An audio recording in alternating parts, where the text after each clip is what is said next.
करीब 19 साल का एक लड़का जो बेहद गरीब परिवार से ताल्लुक रखता था। वो लड़का कभी फोटोग्राफी काम करता था, कभी मजदूरी करता था, कभी इधर उधर काम की तलाश में निकल जाया करता था। एक दिन वो लड़का हलवाई के घर जाता है किसी काम से हलवाई से बातचीत करने के लिए। जब लगातार आवाज लगा रहा था तो आवाज लगाते लगाते घर में पता चलता है कि घर में कोई नहीं है, लेकिन बाथरूम की तरफ से आवाज आ रही थी। घर में इस वक्त कोई नहीं है, कौन हो, क्या बात है, क्या काम है।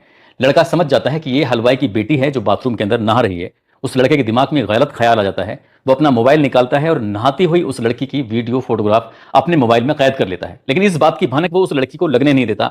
इसके बाद यहां से जो काम था वो इंतजार कर रहा था, लड़की आती है, आने के बाद अपने बातचीत होती है, वो लड़का चला जाता है। फिर दोबारा मौका उसे मिलता है। मौका मिलने के बाद उस लड़की के पास जाता है और जाने के बाद कहता है कि तुम नहाती हुई कुछ ऐसे दिखाई देती हो, तुम्हारे फोटो ऐसे दिखते हैं।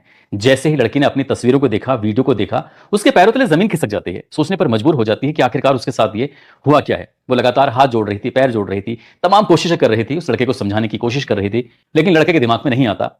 अब लड़के ने उस लड़की से अजीब तरह की डिमांड रखना शुरू कर दिया, अपनी ख्वाहिशों को रखना शुरू कर दिया। कभी वो उसके साथ शारीरिक संबंध बनाने की बात करता था तो कभी उससे पैसे की डिमांड करने लगता है। लड़की ने कहा कि तुम बताओ कितने पैसे चाहिए। लड़के ने मांगे उससे 50,000 रुपए, लेकिन लड़की के पास इतनी मोटी रकम थी ही नहीं। अब उस लड़की ने खाना पीना ये सब चीज छोड़ देती है, लगातार टेंशन में आ जाती है। एक दिन उस लड़की के पिता ने पूछा कि बेटा तुम लगातार टेंशन में रहती हो, तुम्हारी सेहत गिरती चली जा रही है, क्या बात है, क्या नहीं है। तब जब पिता ने अपनी बेटी से बार बार ये बात पूछी, तब उस लड़की ने अपने पिता को जो कहानी बताई कि एक दिन वो बाथरूम में नहा रही थी, उसका वीडियो मोबाइल पर उतार लिया गया है। पिता को यह बात बड़ी अजीब लगती है और पिता ने उस लड़के को धोखे से बुलाते हैं और धोखे से बुलाने के बाद उस लड़के का कत्ल कर देते हैं। कत्ल तो कर दिया जाता है और उसके बाद फिर पुलिस भी तलाश करना शुरू कर देती है, लेकिन 8वीं फेल वो हलवाई, उसने पुलिस को 1-2 महीने नहीं, लगभग 19 महीने तक छकाया।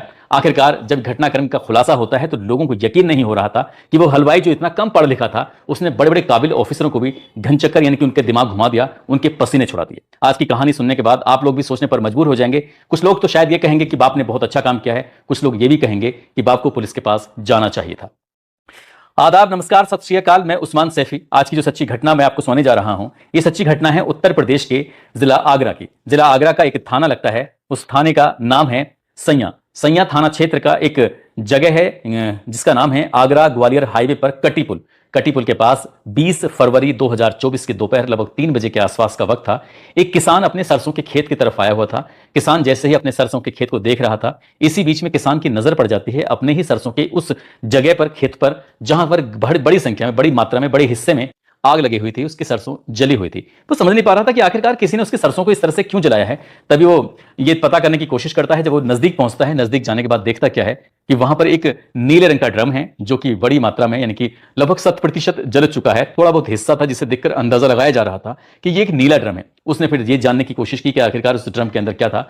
तो एक लाश का ठप्पा सा बना हुआ था, एक लोथरा सा बना हुआ था जो वो भारी मात्रा में जल चुका था। ये देखकर खेत का मालिक एकदम घबरा जाता है, परेशान हो जाता है। तत्काल ही उसने 112 नंबर पर पुलिस को फोन किया।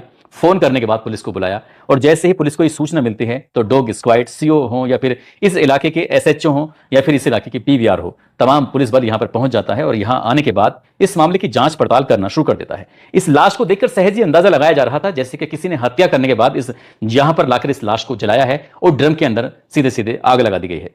किसकी लाश है, किसकी नहीं है, पुलिस ने बस यही पता करने के लिए अपने स्तर से जो प्रयास कर सकते थे, पूरे जिले के अंदर वायरलेस कराया जाता है और वायरलेस कराने के बाद बताया जाता है कि एक अज्ञात लाश है। इसके बारे में जिस किसी को भी सूचना हो वो जल्दी से संपर्क करें। साथ ही जो आसपास के जिले थे, जो इस आगरा जिले की सीमा से सटे हुए जितने भी जिले थे, सभी जिलों को यह भी सूचना दी जाती है, वायरलेस कराया जाता है कि एक लाश मिली है और लाश किसकी है, इसके बारे में कोई जानकारी जिसके पास भी मिलती है तत्काल ये बताए, संपर्क करे पुलिस से। अब मीडिया वालों को बुलवाया जाता है, जो सोशल मीडिया के अलग अलग प्लेटफॉर्म पर जो वीडियो बनाते हैं, साथ ही इंस्टाग्राम पर काम करते हैं या फिर न्यूज पर काम करते हैं, सभी को बुलाया जाता है। सभी से कहा जाता है कि यह सूचना चारों तरफ फैला दो, जिससे यह पता चल सके कि आखिरकार किसी के घर में कोई व्यक्ति, कोई आदमी गायब हुआ है तो उसके बारे में पता चल सके। आखिरकार इसी बीच में जब पुलिस ने लगातार सूचना दी तो सूचना देने के बाद मलपुरा थाना लगता है, आगरा का ही एक थाना है, मलपुरा का एक गांव लगता है कबूलपुर, और कबूलपुर का रहने वाला एक व्यक्ति होता है जिसका नाम लाल सिंह होता है। दरअसल लाल सिंह 19 फरवरी 2024 की यह बात है, ये थाने जाता है। मलपुरा में जाने के बाद कहता है कि उसका 19 साल का बेटा है राकेश, जिसका नाम है राकेश। दरअसल घर से वो 18 तारीख को गया था फोटोग्राफी का काम करने के लिए, लेकिन घर वापस लौट कर नहीं आया। तभी दरोगा को याद आता है, उसने कहा कि एक लाश मिली है, वहां चलते हैं। यानी कि ये 19 तारीख में ये सूचना देके आया था थाने में और 20 तारीख को, या अगले दिन 3 बजे के आसपास लाश मिली थी। दरोगा ने इस लाल सिंह को बुलाया। लाल सिंह को बुलाने के बाद सीधा वहीं पहुंच गया, सैया थाना क्षेत्र के उसी जंगल में, उसी जगह पर जहां पर सरसों के खेत में वो लाश थी। अब उस लाश को दिखाया जाता है लाल सिंह को। लाल सिंह लाश देखता है, देख के कहता है कि साहब ये मेरे बेटे की लाश नहीं हो सकती, ये नहीं, ये मेरे बेटे की लाश नहीं है। तो साफ साफ इनकार कर देता है। पुलिस वाले बार बार कह रहे थे कि एक बार गौर से देख लो, कुछ भी जो भी बारीक से बारीक चीज यहां पर दिखाई दे रही है आप एक बार देख लो, हो सकता है यहां से आपको कुछ सफलता मिल जाए। लेकिन लाल सिंह ने साफ इनकार कर दिया। लाल सिंह ज्यादा पढ़ा लिखा भी नहीं है, ज्यादा होशियार भी नहीं है, गरीब आदमी है, वो ज्यादा चीजों को समझ नहीं पा रहा था। पुलिस ने तमाम कोशिशें की लेकिन वो वहां से चला जाता है। अब ये तो यहां से चला जाता है, तभी पुलिस का इसके पास दोबारा फोन पहुंचता है कि जहां पर ये लाश मिली है वहां से करीब 10 किलोमीटर दूर इसके बेटे की मोटरसाइकिल भी मिल जाती है। अब मोटरसाइकिल के बारे में बताया जाता है उसकी जो लावारिस अवस्था में पड़ी हुई थी। पुलिस वाले उस इलाके को पूरे जंगल में डॉग स्क्वाड की मदद से, आसपास के गांव वालों की मदद से, सीसीटीवी कैमरे की मदद से, सर्विलांस टीम की मदद से तमाम कोशिशें करने लगती है और वहां उस इलाके में ढूंढने की कोशिश कर रही थी। उसके जितने भी दोस्त थे, जिसका नाम राकेश था, उस लाल सिंह के बेटे का, तमाम कोशिशें की जा रही थी लेकिन वहां से कोई सफलता मिलती नहीं है। पुलिस ने इस लाश को कब्जे में लिया, जो जली हुई लाश थी, कब्जे में लेने के बाद पोस्टमार्टम के लिए भेज दिया। उधर इसका पोस्टमार्टम हो रहा था। इसी बीच में राजस्थान प्रदेश के जिला भरतपुर का गांव लगता है कुंभेर। कुंभेर का रहने वाला एक व्यक्ति जिसका नाम मानीराम होता है, मानीराम शर्मा। हालांकि मानीराम शर्मा तो मर चुका है लेकिन उसके परिवार के बाकी लोग यहां आगरा के पोस्टमार्टम हाउस में पहुंच जाते हैं और पोस्टमार्टम हाउस में आने के बाद कहते हैं कि साहब 9 फरवरी 2024 को हमारा बच्चा, जिसका नाम रूपचंद शर्मा है, वो दरअसल घर से लापता हो चुका है, गायब हो चुका है, जिसकी उम्र लगभग 28-30 साल के आसपास बताई जाती है। अब उसके बाद फिर पुलिस वालों ने सीधा पोस्टमार्टम हाउस से लेके परिवार को लेके जाते हैं। वो लाश दिखाई जाती है और लाश देखने के बाद भरतपुर से आए वो लोग जोर जोर से रोने लगते हैं, चीखने लगते हैं, चिल्लाने लगते हैं। चीखते हुए चिल्लाते हुए कह रहे थे कि साहब ये हमारे ही बेटे की लाश है जिसको हम ढूंढ रहे थे। अब पुलिस वालों ने उसके पंचनामा भरा। पंचनामा भरने के बाद इस लड़के के रूपचंद की जो लाश थी, जिसकी शनाख्त कर ली गई थी, वो परिवार को सौंप दी जाती है और उसके बाद फिर जो भी एक लिखा पड़ी होती है वो पूरी कार्रवाई कर ली जाती है। वो जाते हैं, उसका अंतिम संस्कार कर देते हैं और परिवार वालों का भरतपुर में रो रो कर बुरा हाल हो जाता है क्योंकि उस लड़के की किसने हत्या की, किसने नहीं की, वो अपने स्तर से इस मामले की जांच पड़ताल करना शुरू कर देते हैं। इधर जो लाल सिंह है वो अपने बेटे को लगातार तलाश कर रहा है। अब उसके बाद फिर वो आसपास के लोगों से, जो संभ्रांत लोग हैं, मजबूत लोग हैं, जो जानकार लोग हैं, जो पैसे वाले लोग हैं, जिनकी पुलिस ज्यादा सुनती है, उनके पास जाता है, हाथ जोड़ते हुए कहता है कि साहब मेरा बेटा है 19 साल का, राकेश उसका नाम है, कभी मजदूरी कर लेता है, कभी फोटोग्राफी कर लेता है, उसकी ढूंढने में मदद करा दीजिए। वो नेताओं के पास जाता है, विधायकों के पास जाता है, सांसद के पास जाता है। जैसे जैसे वो वहां जाता है वहीं से पुलिस के पास फोन पहुंच जाता है। पुलिस कहती है कि हम तलाश कर रहे हैं, हमारी कोशिश जारी है, हम अपनी तरफ से पूरी पूरी प्रयास कर रहे हैं, तुम्हें चिंता करने की कोई बात नहीं है। दरअसल उसका बेटा 18 फरवरी 2024 को लापता हुआ था और फरवरी निकल जाता है, मार्च, अप्रैल, मई, जून, जुलाई, अगस्त, इस तरह से लगातार ये वक्त पर वक्त आगे बीत रहा था। लेकिन जब उसकी कोई सुनता नहीं है, वो रोज थाने जाता था, थाने जाने के बाद बैठ जाया करता था। पुलिस वाले भी उससे बहुत ज्यादा परेशान हो चुके थे, आखिरकार इस बूढ़े आदमी का क्या करें, जब लगातार ये आता है बैठ जाता है। तब पुलिस वाले उसकी नहीं सुन रहे थे, उसको प्यार से समझाकर, डराकर, धमकाकर, जैसा था वैसा वहां से भेज दिया करते थे। किसी ने उसे सलाह मशवरा दिया कि आपको कोर्ट जाना चाहिए, कोर्ट जाओगे तो शायद पुलिस इसमें मामले में कुछ कार्रवाई करेगी। ये जब कई महीने बीत जाते हैं, आखिरकार जून का वो महीना था, जून के महीने में 11 तारीख थी और 11 तारीख को कोर्ट की तरफ से एक आदेश होता है कि इस मामले में एफआईआर दर्ज की जाए और एफआईआर दर्ज करने के बाद मलपुरा थाने क्षेत्र को यह आदेश दिया जाता है, एफआईआर दर्ज करी जाए और इसके बेटे को जहां भी हो ढूंढने की कोशिश की जाए, जो भी प्रयास कर सकते हो वो प्रयास करें, इसमें किसी प्रकार की लापरवाही नहीं होनी चाहिए। अब ये 11 जून 2024 को एफआईआर दर्ज कर ली जाती है। साथ ही वो शक जाहिर करता है कि मेरा बेटा इन 6 लोगों की मदद से गायब हुआ है। इन 6 लोगों में एक नाम था जिसका नाम है देवीराम। देवीराम जो कि मलपुरा थाना क्षेत्र का गांव ककुआ लगता है। ककुआ गांव का रहने वाला देवीराम, जो कि मिठाई का काम करता है, यानी कि हलवाई है। कभी कभी कचौरी बना लेता है तो कभी समोसे बनाता है। अलग अलग डिफरेंट टाइप के वे अपने दुकान पर ही सामान बनाता है, बेचता है और इसी से उसके परिवार का चलता है। अच्छा खासा काम बढ़िया ठीक ठाक उसका चल रहा है। पुलिस वाले उन 6 लोगों को हिरासत में लेती है, उनसे बातचीत करती है, पूछताछ करती है।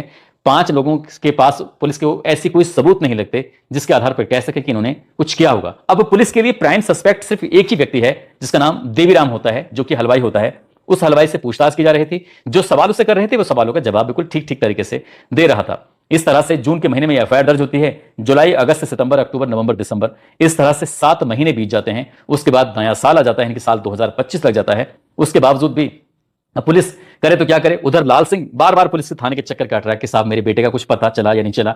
फिर से महीना आगे बढ़ने लगते हैं। ऐसे करते करते पुलिस को ये जानकारी मिलती है कि ये हलवाई करीब 5 साल इजराइल में रहा था। इसने वहीं पर कुछ खाने बनाने का कुछ काम किया था। साथ ही इसको साउथ अफ्रीका में भी इसका काम लग गया है। ये किसी वक्त भी साउथ अफ्रीका निकल सकता है। पुलिस के लिए ये प्राइम सस्पेक्ट था कि कहीं ना कहीं हो सकता है कि राकेश को नुकसान पहुंचाने में इसी का हाथ हो, लेकिन पुलिस के हाथ कोई सबूत नहीं लग रहे थे। उससे पूछा जाता है एक दिन कि तुम्हारी एजुकेशन क्या है। उसने कहा कि साहब मैं ज्यादा नहीं, बस 8वीं हूं।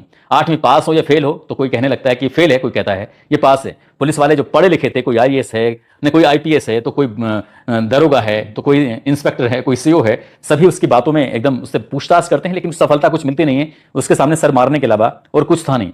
एक दिन उसका मोबाइल एक पुलिस वाले ने हाथ में ले लिया। हाथ में लेने के बाद उससे फिर पूछताछ करने लगा, बातचीत करने लगा, और सवाल जवाब करते करते अचानक ही उस पुलिस वाले ने फेसबुक का मैसेंजर खोला, और मैसेंजर खोलने के बाद वहां पर राकेश टाइप किया, और जैसे ही राकेश टाइप करता है तो राकेश से कम्युनिकेशन हुआ था, और उससे यह पता चलता है कि राकेश से उस दिन बात हुई थी जिस दिन राकेश गायब होता है, यानी कि 18 फरवरी 2024 को। बस पुलिस की नींद यहीं से खुल जाती है, पुलिस को एक सबूत हाथ लग जाता है। अब पुलिस ने जो सीडीआर निकलवाई थी उसको फिर से बारीक से खंगालना शुरू किया, तो पता चलता है कि खारी नदी है, खारी नदी में 18 फरवरी 2024 की रात को उस लड़के की भी लोकेशन अंतिम वही थी और इसकी भी लोकेशन वहां देखी गई थी, लेकिन पुलिस ने सरसरी नजर से उस पर नजर नहीं डाल पाई, और इसलिए फिर पुलिस ने जब सबूतों को जोड़ना शुरू किया है तो देवीराम को पुलिस ने फिर से हिरासत में लिया, और हिरासत में लेने के बाद शुरुआत में पुचकार के कि जो सच सच है वो बता दो, बाकी हम तुम्हारी मदद कर देंगे। पुलिस ने कुछ इसी तरह से हाथ रखा, लेकिन जब वो नहीं माना तो पुलिस ने फिर सख्ती से उससे पूछताछ करना शुरू किया है। 15 सितंबर 2025 को आखिरकार उसे पुलिस ने हिरासत में लेने के बाद उससे जब सख्ती से पूछताछ करना शुरू किया है, तब उसने बताना शुरू किया। उसने कहा कि साल ये 2023 की बात है, एक दिन ये लड़का राकेश, जो कि उसके गांव से लगभग 1.5 किलोमीटर दूर रहता है, ज्यादा नहीं, कभी मजदूरी करता है, कभी फोटोग्राफी काम करता है, कभी कुछ करता है, एक दिन वो उसके घर पे चलाता है, घर पे था नहीं, इसी बीच में उसकी बेटी बाथरूम में नहा रही थी। नहाते हुए उसने उसकी बेटी का वीडियो बनाया, और उसने वीडियो बनाने के बाद फोटो बनाए, और वो उसकी बेटी को लगातार ब्लैकमेल कर रहा था, उसके साथ गलत काम करने की कोशिश कर रहा था। बेटी परेशान हो रही थी। एक दिन मैंने बेटी से पूछ लिया तो बेटी ने बताया कि वो जो लड़का जो फोटोग्राफी काम करता है वो उसे काफी वक्त से परेशान कर रहा है। पिता को इस बात पर गुस्सा आता है। पिता संभ्रांत लोगों के पास जाता है, जाने के बाद कहता है कि साहब मदद कर दीजिए। वो पिता पुलिस के पास भी जाता है, पुलिस से जाकर कहता है कि साहब मेरी बेटी के साथ कुछ ऐसा हादसा हुआ है, ऐसा कुछ किया है। पुलिस ने भी इस मामले में लीपापोती कर दी, और कहीं कहीं ऐसा बताया जाता है कि समझौता करा दिया था, शायद इसलिए उसमें कोई बड़ी कार्रवाई नहीं होती है। अब देवीराम को गुस्सा आ जाता है। देवीराम सोच रहा था कि अपनी बेटी की बेइज्जती का बदला वो हर हाल में लेके ही रहेगा, इसलिए उसने 18 फरवरी 2024 की रात को कुछ ऐसा मैसेज मैसेंजर के माध्यम से किया कि वो लड़का दौड़ता हुआ दुकान पर पहुंच जाता है। जैसे दुकान पर आता है, इस वक्त दुकान पर कोई था नहीं, लड़के ने मफलर पहना हुआ था, सर्दी का महीना था। इसी बीच में एक लोहे का तार, जो तार होता है, तार लेने के बाद साथ ही उसने उस मफलर से कुछ ऐसा ताकत से उसके गले को दबाया, और तब तक दबा के रखा जब तक उस लड़के के, राकेश के प्राण नहीं निकल गए, यानी कि वो मर नहीं गया। राकेश की मौत हो जाती है। मौत होने के बाद अब सोच रहा था कि आखिरकार इस लाश को कैसे ठिकाने लगाए, कहां लगाए। तभी वो नित्या किशोर, जो कि इसका खुद का भतीजा होता है हलवाई का, उसको वो मैसेज करता है, फोन करता है, बुलाता है, कहता है बेटा एक बात हो चुकी है, तुम्हारी बहन के साथ कुछ ऐसा हुआ है, तुम मेरी मदद कर दो। लड़का कहता है परेशान होने की जरूरत नहीं है। तुरंत ही नीले ड्रम का इंतजाम किया जाता है, नीले ड्रम के अंदर लाश रखी जाती है। लड़का कहता है कि यहां से लाश ले जाने में हमें आसानी हो जाएगी, कोई रोक टोक भी नहीं करेगा, ऊपर से कुछ सामान रख देंगे। जैसी प्लानिंग थी वैसे करते हैं। एक लोडर की व्यवस्था कराई जाती है, और लोडर की व्यवस्था कराने के बाद उस लोडर में रखकर वो यहां से चले जाते हैं। लगभग 20 किलोमीटर दूर ग्वालियर आगरा हाईवे पर एक कटी पुल है, कटी पुल के पास सरसों का खेत है, सरसों खेत में ले जाने के बाद उस ड्रम को रख देते हैं। बड़ी मात्रा में वो अपने साथ पेट्रोल भी लेके आए थे, ज्वलनशील पदार्थ भी लेके आए थे। लाने के बाद जितना उसमें डाल सकते थे उतना डाल देते हैं। डालने के बाद उसमें आग लगा देते हैं। जैसे ही उसमें आग लगाते हैं, आग लगाने के बाद इसके बाद आराम से छुपकर तसल्ली से देख रहे थे। जब वो काफी मात्रा में जल जाता है तो जलने के बाद उन्हें फिर इत्मीनान हो जाता है कि उस लाश को देखते हैं अंतिम रूप में, और अंतिम रूप में लाश देखने के बाद उन्हें लग जाता है कि शायद अब किसी को पता नहीं चलेगा, अब इसकी शिनाख्त नहीं हो पाएगी, पहचान नहीं हो पाएगी। लेकिन पुलिस ने आखिरकार जब उस लड़के के यानी कि मरने वाले का डीएनए कराया था, तो डीएनए सैंपल इस की मां का भी लिया गया था, साथ ही जो भरतपुर में जो लाश लेके गए थे उनका भी डीएनए लिया गया था। जब डीएनए मैच कराया गया तो भरतपुर वालों से डीएनए मैच नहीं हुआ था, और इस लड़के के राकेश की मां से उसका डीएनए सैंपल मैच हो गया था, और इसी के आधार पर ही उन्होंने इस देवीराम को पुलिस ने हिरासत में लिया, और हिरासत में लेने के बाद उससे पूछताछ की। करीब 1.5 किलोमीटर दूर वो रहता है, लड़की का गांव और उस लड़के के गांव में 1.5 किलोमीटर का फासला है, और 1.5 किलोमीटर का फासला तय करने में पुलिस को लगभग 19 महीने का समय लग जाता है। जब पुलिस ने इस घटनाक्रम का खुलासा किया था तो लोगों को यकीन नहीं हो रहा था। ऐसा लग रहा था जैसे कि उस कम पढ़े लिखे व्यक्ति ने दृश्यम का पहला पार्ट, दृश्यम का दूसरा पार्ट देखकर ही पूरी कहानी को रची हो। हालांकि ये कहानी पहले आ चुकी है, इस कहानी से उस कहानी का कोई मेल नहीं है, लेकिन वाकई उस देवीराम ने, जो हलवाई है, उसने ये जुगाड़ बिठा लिया था। साउथ अफ्रीका में नौकरी की तलाश कर ली थी। पुलिस वालों को जैसे ही बात का पता चलता है कि वो साउथ अफ्रीका भाग सकता है, इसलिए उन्होंने कहा कि तुम अपना पासपोर्ट जमा कर दो, और जब तक ये केस हल नहीं हो जाता तब तक तुम यहां से कहीं जाओगे नहीं। फिलहाल वो सलाखों के पीछे अपनी जिंदगी गुजार रहा है, और पुलिस इस मामले में चार्जशीट लगाकर उस बूढ़े पिता को, जो गरीब आदमी है, अपने बेटे को इंसाफ दिलाने की बात कर रही है। लेकिन यहां पर एक बात और है, इस पिता ने अपनी बेटी की इज्जत के लिए जो किया, कुछ लोग इस बात की तारीफ भी करेंगे। तारीफ इसलिए भी करेंगे क्योंकि वो चौकी जाता है, थाने जाता है अपनी बेटी के उस समस्या को लेकर, लेकिन पुलिस ने इतनी गंभीरता से उस मामले को नहीं लिया था, ऐसा मीडिया रिपोर्ट कहती है। यदि इस मामले को गंभीरता से लिया होता तो